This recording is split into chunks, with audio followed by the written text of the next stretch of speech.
झाल्यानंतर पहिल्या वेळेस परभणीत आले, कार्यक्रम कसा झाला? मुळातच आपल्याला माहिती आहे की आपला मराठवाडा प्रामुख्याने हा कृषी आधारित अर्थव्यवस्था या ठिकाणची आहे.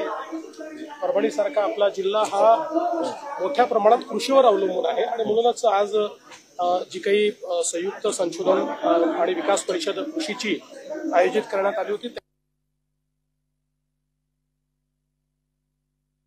त्या निमित्ताने नवीन संशोधनं, नवीन वाढ, नवीन पीक पद्धती या सगळ्या गोष्टी या ठिकाणी आपण एंडोर्स करतो, त्या शेतकऱ्यांपर्यंत पोहोचवण्याचा प्रयत्न करतो. आणि आमचाही प्रयत्न आहे की शाश्वत शेती आपल्याला कशी करता येईल आणि विशेषतः शेतीमध्ये इन्व्हेस्टमेंट कशी वाढवता येईल अशा प्रकारचा आपला प्रयत्न आहे. आज मी सगळ्या विद्यापीठांना सांगितलेलं आहे की जसं विद्यापीठामध्ये प्राध्यापक, शास्त्रज्ञ सगळे काम करतात तसे शेतकरी देखील शास्त्रज्ञ आहेत. अनेक शेतकरी अशा प्रकारचं त्या ठिकाणी वाण तयार करतात किंवा नवीन क्रॉपिंग पॅटर्न, एक पीक पद्धती तयार करतात की ज्याच्यामुळे उत्पादकतेत वाढ होतोय, ज्याच्यामध्ये एक प्रकारे त्याची जी काही इनपुट कॉस्ट आहे ती आपण कमी करू शकतो. तर अशा शेतकऱ्यांना निवडून दरवर्षी किमान 5 शेतकऱ्यांना मानक कृषी संशोधन अशा प्रकारची पदवी आपण दिली पाहिजे असं मी आज सगळ्या विद्यापीठांना विनंती केलेली आहे. माननीय कृषी मंत्री जे आहेत ते या विद्यापीठांचे चान्सलर असतात, त्यामुळे ते स्वतः याच्यामध्ये लक्ष घालतील. एकूणच आमचा प्रयत्न आहे की कृषी क्षेत्रामध्ये शाश्वतता यावी आणि तिथली इन्व्हेस्टमेंट वाढावी. आज त्याचसोबत आम्ही सेलूच्या 132 केव्हीच्या केंद्राचं देखील त्या ठिकाणी एक त्याची सुरुवात केलेली आहे आणि आपलं जे काही मेडिकल कॉलेज आहे जे आपण आता तयार करतो त्याचंही भूमिपूजन आम्ही केलेलं. केंद्र सरकारनं शेती हमी भावामध्ये मोठी वाढ केली, शेतकऱ्यांसाठी किती मोठा दिलासा? मला असं वाटतं की खूप आनंदाची गोष्ट आहे की काल केंद्र सरकारने जी आपली महत्वाची पिकं आहेत याच्यामध्ये अतिशय चांगली अशा प्रकारची हमी भावामध्ये वाढ केलेली आहे. निश्चितपणे याचा शेतकऱ्यांना फायदा होईल आणि जेव्हा केंद्र सरकार हमी भावात वाढ करतं तर त्याचा एक मार्केट इंटरव्हेन्शनमुळे मार्केटवरही त्याचा परिणाम होतो. त्याच्यामुळे बाहेरही मग त्या पद्धतीनं जी काही त्याच्या किमती आहेत त्या वाढत जातात आणि म्हणून फार चांगल्या प्रकारचा निर्णय आम्ही याचं स्वागत करतो. 20 वर्ष काँग्रेसमध्ये असलेले सत्यजित तांबे राहुल गांधींवरती टीका करतायत की ते कार्यकर्त्याला भेटत नाहीत म्हणून. बघा, हे सगळं जे काही कार्यकर्ते आहेत ते त्यांचा अनुभव सांगतात. आता शेवटी काँग्रेसची जी काही परिस्थिती आज झाली त्याला काही तर कारणं असतील, त्यामुळे ती काय कारणं आहेत हे हळूहळू आता त्यांचे कार्यकर्ते, जे जुने कार्यकर्ते आहेत ते आता सांगू लागले. सर, परभणीच्या विकासाचा अनुशेष बाकी आहे.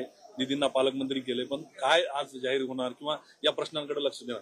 नाही, जाहीर काय, आम्ही आता मेडिकल कॉलेजचं भूमिपूजनच या ठिकाणी केलं आणि आपल्याला माहिती आहे की किती अडचणीतनं ते मेडिकल कॉलेज तयार झालं, ते कशा प्रकारे ऍक्च्युली अमान्य करण्यात आलं होतं. मग आपण केंद्र सरकारकडे पुन्हा गेलो, केंद्र सरकारला ते समजवलं, त्याचं पुन्हा इन्स्पेक्शन केलं, त्याला नंतर निधी आपण उपलब्ध करून दिला.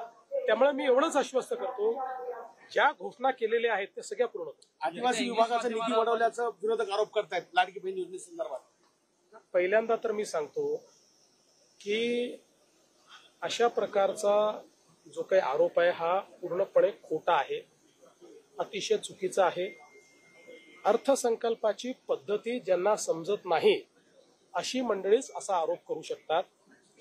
आपल्याला कल्पना आहे की नियम काय आहे, तर नियम असा आहे की आपल्या अर्थसंकल्पामध्ये आदिवासींच्या लोकसंख्येप्रमाणे आदिवासींकरता आणि अनुसूचित जातीच्या लोकसंख्येप्रमाणे अनुसूचित जातीकरता निधी राखीव ठेवावा.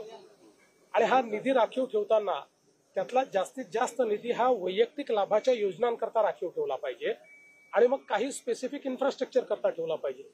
आता लाडकी बहीण ही योजना वैयक्तिक लाभाची योजना आहे, त्यामुळे लाडक्या बहिणीकरता जर तुम्ही निधी दिला तर तो अर्थसंकल्पाच्या नियमाप्रमाणे त्या आदिवासी विभागातच दाखवावा लागेल आणि तो अर्थसंकल्पाच्या नियमाप्रमाणे त्या अनुसूचित जाती विभागामध्येच आपल्याला किंवा सामाजिक न्याय विभागातच दाखवावा लागेल. त्याप्रमाणे तो दाखवला.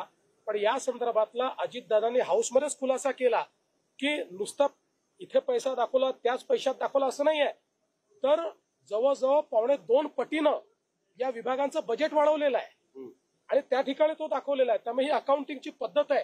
कुठलाही पैसा पळवलेला नाही, कुठलाही पैसा वळवलेला नाही. ज्यांना हे समजत नसेल त्यांनी माझ्याकडे यावं, मी त्यांना अर्थसंकल्पाची, कारण मी पुस्तक लिहिलं आहे अर्थसंकल्प कसा वाचायचा, त्यामुळे अर्थसंकल्पामध्ये अकाउंटिंगची सिस्टीम काय आहे हे मी समजावून सांगेल. नियमामध्ये अशा प्रकारची तरतूद तिथेच दाखवावी लागते, ती योग्य प्रकारे दाखवलेली आहे. त्यामुळे यात कुठली बनवाबनवी नाही, यात कुठली फसवाफसवी नाही, हे स्पष्ट मी करू इच्छितो. अजितदादांनी योग्य काम केलेलं आहे हे मी या ठिकाणी सांगतो. सर, मे मध्ये अतिवृष्टी होते राज्यामध्ये, कोऑर्डिनेशन नाही असं तुम्ही म्हणाले होते.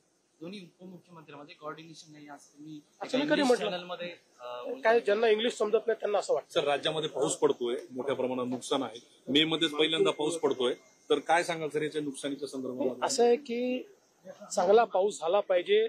चांगला पाऊस झाला तर शेतकऱ्याचं भलं होतं. चांगला पाऊस झाला तर खरीपालाही फायदा होतो, रबीलाही फायदा होतो आणि अगदी उन्हाळी पिकापर्यंत पाणी पुरतं. आणि म्हणून पावसाचं आम्ही स्वागतच करतो. पण हे खरं आहे की अतिवृष्टी झाली आहे, काही शेतकऱ्यांचं नुकसान झालेलं आहे. ज्यांचं नुकसान झालं आहे त्यांना आम्ही त्या ठिकाणी मदत करू.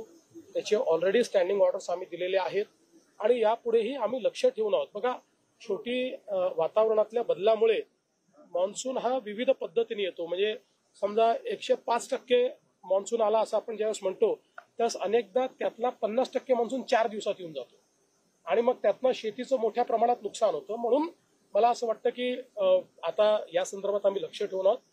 पुढे भविष्यातही काही अशा प्रकारचे अवकाळी आली, काही अतिवृष्टी झाली तर आम्ही मदत करू. देवजी, अनेक सोहळे पाहिले मात्र परभणीकरांनी कृतज्ञता सोहळा ठेवला आज. काय सांगाल परभणीकरांना? नाही, आनंद आहे. थँक्यू.